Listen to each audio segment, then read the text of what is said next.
Até parece que bater na Ferrari é o meu esporte preferido. Não, não é. Muito pelo contrário. Ainda mais que a Ferrari tem um heptacampeão do mundo pilotando para a equipe e tem um dos pilotos mais populares do grid, que no caso é o Charles Leclerc.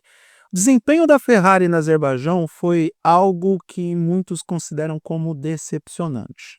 De fato, os torcedores da Ferrari são iludidos.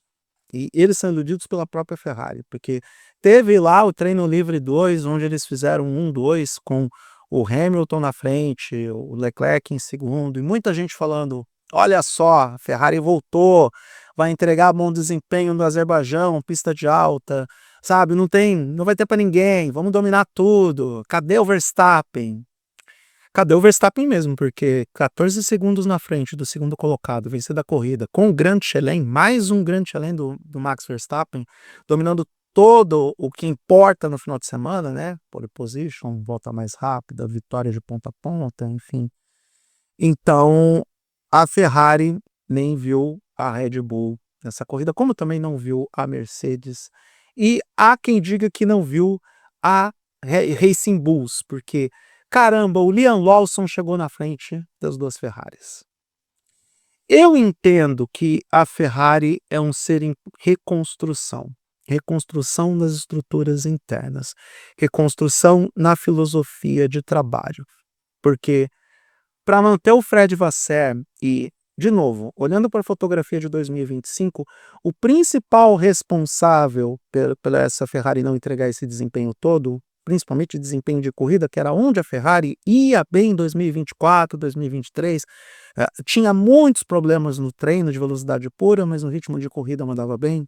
Agora a gente tem um desempenho problemático durante os treinos classificatórios e na corrida não consegue entregar uma performance que seja digna para manter essa segunda posição no campeonato de construtores, que é algo que vale a pena a gente começar a discutir, porque afinal de contas esse campeonato ainda está valendo e neste momento a Ferrari perde essa segunda posição para a Mercedes, mas eu chego lá porque é o mote final do vídeo.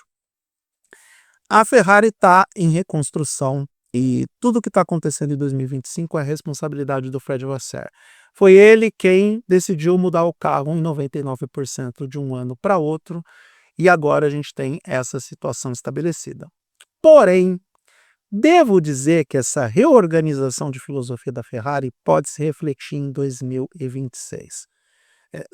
Peço desculpas ao Leclerc, e acho que a própria Ferrari também podia pedir desculpas para ele por colocá-lo nessa situação, mas a Ferrari está obviamente se voltando para Lewis Hamilton, tanto na concepção para o carro do ano que vem, quanto na filosofia da equipe. E tem que pedir desculpas para o Leclerc porque não combinaram com o cara. Basicamente foi isso. Eu tenho pena do Leclerc hoje. E os torcedores da Ferrari, eu não sou torcedor da Ferrari. Apesar de eu ter dito no começo do vídeo que eu jamais gostaria de ficar batendo na Ferrari a cada final de semana de corrida, eu não sou torcedor da Ferrari. Os motivos pelos quais eu estou acompanhando a equipe de Maranello mais de perto são os mesmos que a maioria das pessoas ditas racionais, que é ver essa história do Hamilton e ver se ele vai ser octacampeão na equipe vermelha. Acho que a grande chance do Hamilton é no ano que vem, mas ainda assim uma chance convertida em aposta, porque a gente não sabe como esses carros virão com essa mudança de regulamento. Essa que é a verdade. Mas o Leclerc, coitado, com uma queda de desempenho, e isso porque ele com o Russell estão ali disputando cabeça a cabeça quem ocupa uma posição no pódio, quando o Verstappen não ocupa o pódio também, porque tem esse detalhe. Se a gente vive um campeonato dominante com a McLaren, a terceira força responde por Max Verstappen, e a gente sabe muito bem que a Red Bull só não está disputando esse vice-campeonato de construtores, e matematicamente ainda está, porque não tem um segundo piloto, porque agora que o Tsunoda deu lampejos de entregar um bom desempenho e ainda assim dependeu da melhora de desempenho da própria Red Bull. A disputa pelo vice-campeonato de construtores ainda existe, porque Temos a Mercedes com 290 pontos, assumindo essa segunda posição, a Ferrari com 286 e a Red Bull com 272. É uma disputa que vai ficar muito interessante, principalmente se a Red Bull mostrar que melhorou efetivamente. Eu ainda acho que são duas provas com pontuais de melhora da Red Bull, ainda assim porque a equipe de energéticos preparou o carro para as pistas de alta, Monza e Azerbaijão. Pistas de altíssima velocidade, retas longas, baixo arrasto aerodinâmico, pouca asa, e a Red Bull vai bem. O conceito do Adrian Newey foi concebido para ir bem, para ter essa característica de ir bem em provas de alta velocidade e em longas retas. Acredito que a Red Bull vai ter mais dificuldades em Singapura e é aí que a Ferrari tem que começar a aproveitar a oportunidade para efetivamente consolidar um vice-campeonato de construtores que ainda é possível. Porém, tem uma disputa, tem uma concorrência, porque ao mesmo tempo que a Red Bull melhorou, a Mercedes também melhorou, tanto que o George Russell voltou ao pódio. Não acho que a Ferrari está no ponto de jogar a toalha para 2025, pelo menos na disputa dos construtores, porque ainda existem as possibilidades matemáticas. Mas é inegável também que, por outro lado, a Ferrari sabe que não vai muito além disso nesse campeonato e já está muito voltada para 2026. Então, não é de se estranhar mais ver os carros vermelhos entregando um desempenho não tão bom assim nas corridas, porque o desenvolvimento de 2025, pelo visto, chegou ao fim. O que é frustrante para quem torce para a Ferrari, para quem torce para o Lewis Hamilton, para quem torce para o Leclerc, porque a gente sabe que esses pilotos poderiam entregar mais, poderiam desenvolver melhor as corridas, a própria Ferrari poderia desenvolver melhor as estratégias de paradas de pits. Há quem diga que o Hamilton ficou muito tempo com o pneu duro e sabendo, e isso com todas as equipes sabendo e com informações de que o pneu macio já estava desempenhando muito melhor, porque as condições climáticas no Azerbaijão também favoreciam a isso, com uma menor temperatura, possibilidade de chuva, inclusive chuva que não veio. Então, a Ferrari tem vários pontos para melhorar, mas eu acredito que ela vai olhar para esses pontos e melhorar para 2026. Eu começo a pensar que dentro dessas três equipes apresentadas, quem mais tem chances de vencer é bom, né? Vencer o vice-campeonato, de garantir o vice-campeonato é a Mercedes e ainda assim depende da melhora do Kimi Antonelli.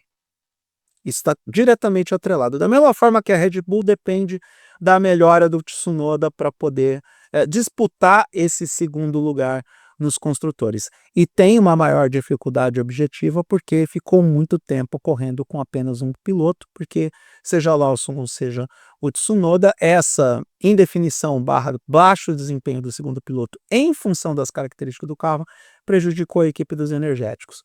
Mas a Ferrari, por incrível que pareça, tem a dupla mais equilibrada, a dupla que consegue entregar resultados similares tanto para o bem quanto para o mal.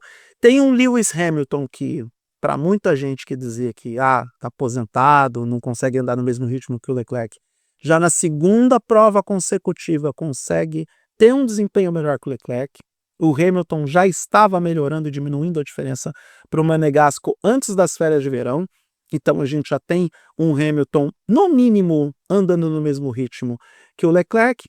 E mesmo assim, mesmo com essas similaridades de performance entre os pilotos, mesmo com um carro que ainda é competitivo, mesmo com todos os seus problemas, pode perder o segundo lugar, pode perder o vice-campeonato de construtores, porque, enfim, mexeu demais, teve diversas alternâncias e mudanças dentro do seu pacote técnico, vive essa reconstrução de filosofia interna liderada pelo Fred Vasseur, e por conta de tudo isso, pode perder para o Mercedes ou até mesmo para a Red Bull essa condição de vice-campeonato de construtores.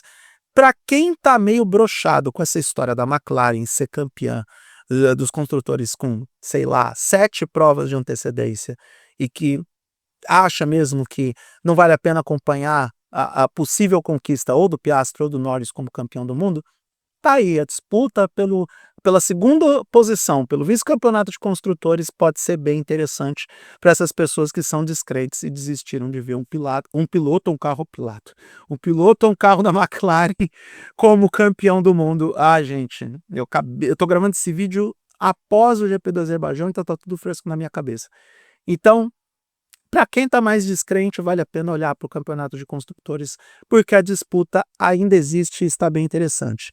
Graças à Ferrari, que tem a dupla mais equilibrada de pilotos, mas ainda assim não tem o desempenho que justifica que esses pilotos possam pontuar mais do que McLaren e Red Bull, que nessa altura do campeonato estão com um desempenho melhor e podem sim pensar na conquista do vice. E é isso. Eu sou Eduardo Moreira, agradeço a quem acompanhou até aqui o vídeo, um grande abraço para todo mundo e até a próxima.